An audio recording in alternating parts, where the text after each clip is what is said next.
In 1999 in Los Angeles, a wealthy businessman named Fuller, who owned a multi-billion-dollar computer company, created a groundbreaking virtual reality simulation set in the year 1937. In this digital world, all the inhabitants were unaware that they were merely computer programs, believing that their world was entirely real. The simulation connected to the minds of people in 1999 through a special link. When someone connected to the system, their consciousness was transferred into a character in the 1937 simulation. During this transfer, the original character in 1937 experienced a temporary blackout. When the person returned to the real world, the experience felt incredibly real. Fuller had chosen the year 1937 for the simulation because he was nostalgic about his youth, and he often revisited that time. Whenever Fuller entered this virtual world, he relived his youth and flirted with women.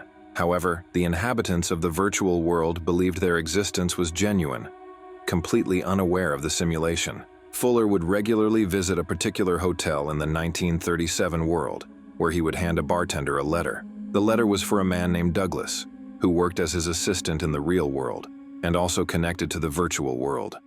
Before Douglas arrived, the bartender read the letter and was shocked by its contents. Fuller soon returned to the real world, where he lived with his wife, but something seemed off.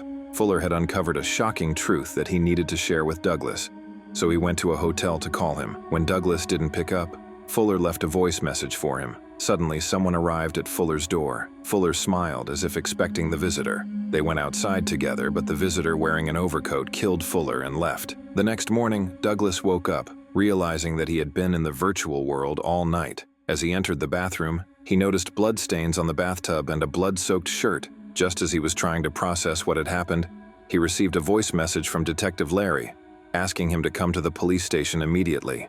Confused, Douglas went to meet the detective and learned that Fuller had been murdered, and Douglas was the prime suspect. Meanwhile, Fuller's daughter Jane arrived, revealing that she wanted to shut down the virtual world completely. Douglas was stunned because Fuller had never mentioned having a daughter. As they talked, Douglas was drawn to Jane, and they soon developed a relationship. Later, a man who worked at the hotel where Fuller was murdered approached Douglas. He claimed to have witnessed Douglas committing the murder and demanded money to stay silent. Douglas, however, refused to pay, confident that he hadn't killed Fuller. The man then testified against him, leading to Douglas's arrest. Despite this, Jane believed in Douglas's innocence and arranged for his bail. Determined to prove his innocence, Douglas listened to the voice message that Fuller had left for him before he died. In the message, Fuller revealed that he had discovered a secret that could change everything. He instructed Douglas to go into the 1937 virtual world, where he had hidden the truth in a letter. Douglas, eager to find out more, checked the computer records to see who Fuller had last interacted with in the simulation.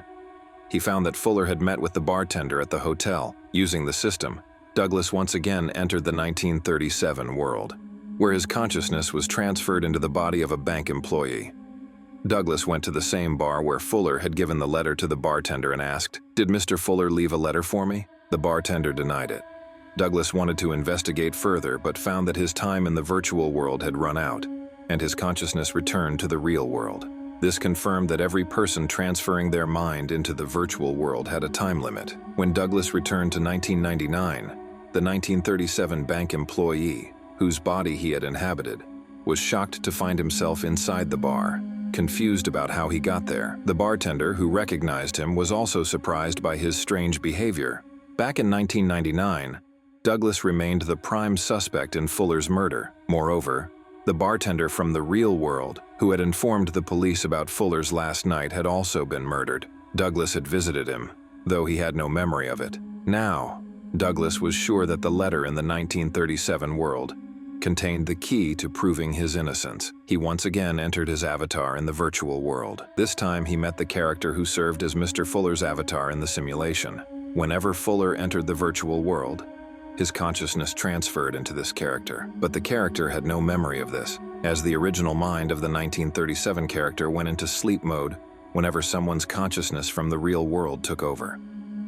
Douglas spoke to the 1937 version of Fuller, who was confused about his life. He often woke up to the scent of expensive perfume and had recently discovered a hidden luxurious suit in his home. Douglas told him that he could help him understand, but he needed to trust him. He took Fuller to the same bar and asked him if he had ever been there before. Fuller initially denied it, but everything there felt oddly familiar. Douglas then asked him if he remembered giving anyone a letter. Fuller concentrated, and after a moment he said he thought he had given an envelope to the bartender. As Fuller pointed to the bartender, the man tried to escape, but Douglas chased him into a room. There, the bartender pulled out a gun and demanded to know Douglas's identity. In one moment, he was a normal bank employee, and the next, he became Douglas and began investigating. The bartender realized that the man with him was not the real Mr. Fuller. He wanted Douglas to bring him to the bartender because he had questions for him. Douglas then realized that the bartender had read the letter. He asked the bartender what the letter said. The bartender replied, "It said that this world is fake." At first he hadn't believed it, but then he followed the instructions in the letter. It told him to ignore all barriers and stop signs, and drive down a road he wasn't supposed to. When he reached a desert, he saw something that left him stunned. The world had ended. He then understood the truth. The virtual world had boundaries, just like a video game, and the characters couldn't go beyond a certain point. If they did, they would discover the reality, that this world was just a simulation. Now fully aware of his existence, the bartender shot at Douglas, leaving him to face the truth about the world he thought was real. A struggle between two characters leads to both of them falling into a pool, soaking a crucial letter that was in one of their hands. The ink smudges, erasing all the words written on it. Meanwhile, Douglas's time in the virtual world runs out, and his consciousness returns to his real body in 1999. When he wakes up, he finds his colleague, Whitney, standing in front of him. Douglas tells Whitney that the minds of people within the virtual world function just like real humans. He believes that if the people in the virtual world ever discover that their world is fake, the entire simulation will collapse. To prevent that, Douglas decides to shut down the company and stop interfering with the virtual world. Whitney, however, tries to convince him otherwise, arguing that they've spent years developing this program and can't just end it. But Douglas is resolute and heads straight to the hotel to find Jane. Upon arrival, he learns that Jane has already left. Just then, Detective Larry arrives and tells Douglas that Jane has vanished because she wasn't really Mr. Fuller's daughter. She was, in fact, a fraud pretending to be her. Douglas refuses to believe this. After the detective leaves, he asks a taxi driver where he last dropped Jane off. The driver mentions that Jane was last seen at a supermarket. Douglas rushes to the supermarket where he finds Jane working as a cashier. But when he approaches her, she doesn't recognize him. Her clothes, mannerisms, and entire personality are different. She introduces herself as Natasha. Confused, Douglas begins to leave, but then Natasha suddenly runs after him. She says that she feels like she knows him, and asks if they've met before. Douglas, still in shock, answers, "No," and walks away. As Douglas leaves, his mind races, remembering the mysterious words from the letter. Move forward without stopping, without barriers, and you will discover the truth. He decides to follow these words, getting into his car and driving straight ahead. As he keeps driving, he reaches a vast desert, and the sight that awaits him shakes him to the core. There's nothing ahead of him but the edges of a computer simulation. He realizes that the 1999 world he thought he lived in is actually another virtual program. His entire existence is part of a simulation, and the real world exists somewhere else. Back at the supermarket, Natasha's eyes flicker with a strange glow. Suddenly, she transforms. She is no longer Natasha but Jane. As Jane's consciousness returns to her body, she immediately calls Douglas to meet her. When they finally meet, Douglas, still reeling from his discovery, tells her that he now knows the truth. He asks her what year she really belongs to and which world she's from. Jane explains that she comes from the real world, from the year 2024. She says there are many virtual worlds like the one they're in, but Douglas's world is unique. His world is a virtual simulation created by Mr. Fuller, just like theirs was created in 2024. Douglas, still piecing everything together, asks, "Did you kill Mr. Fuller in our world?" Jane responds, "No, I didn't." She reveals that she was sent into this world disguised as Mr. Fuller's daughter, and her mission was to inherit his company and shut down the virtual simulation. But after Mr. Fuller's death, she couldn't carry out her mission because Fuller transferred ownership of the company to Douglas before he died.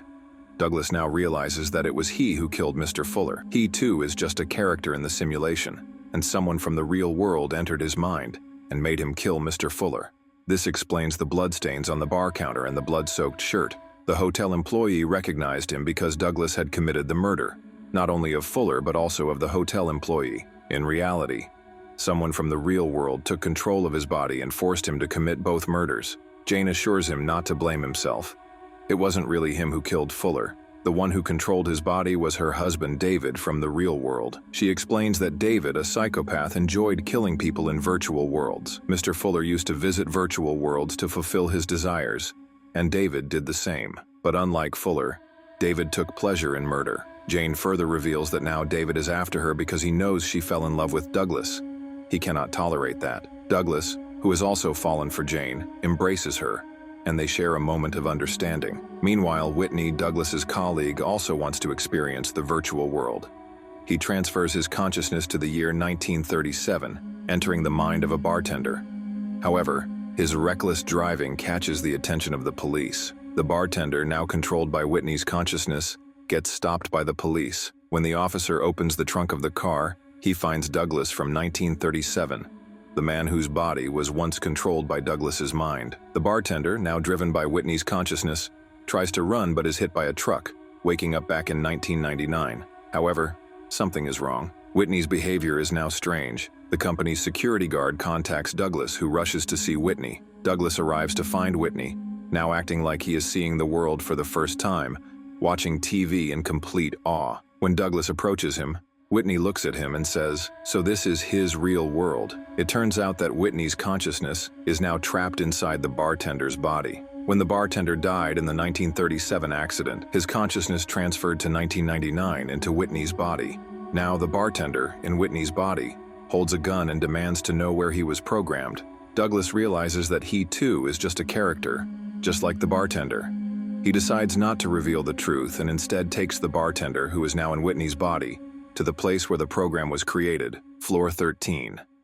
As they reach floor 13, a strange glow appears in Douglas's eyes. David's consciousness has entered Douglas's body. David, now fully in control, leads them into the computer room, where Douglas kills the bartender. Then, he proceeds to meet Jane, only to realize that Jane and Douglas spent the night together. This enrages David and he decides to kill Jane. Jane, trying to save her life, runs, but David chases her. He points a gun at her, but before he can shoot, a detective arrives and kills David. Jane had called the detective earlier. The detective, who also knows the truth, tells Jane that he too is just part of a virtual world, not a real human. He tells her to go back to the real world and leave this virtual world behind. In the real world, David wakes up, but Douglas's consciousness is now inside his body. When David's body dies in the 1999 world, Douglas's consciousness transfers into David's real-world body. Jane is overjoyed to see Douglas in David's body, as this was her plan all along. She knew her husband, David, was a psychopath and that he had to be stopped.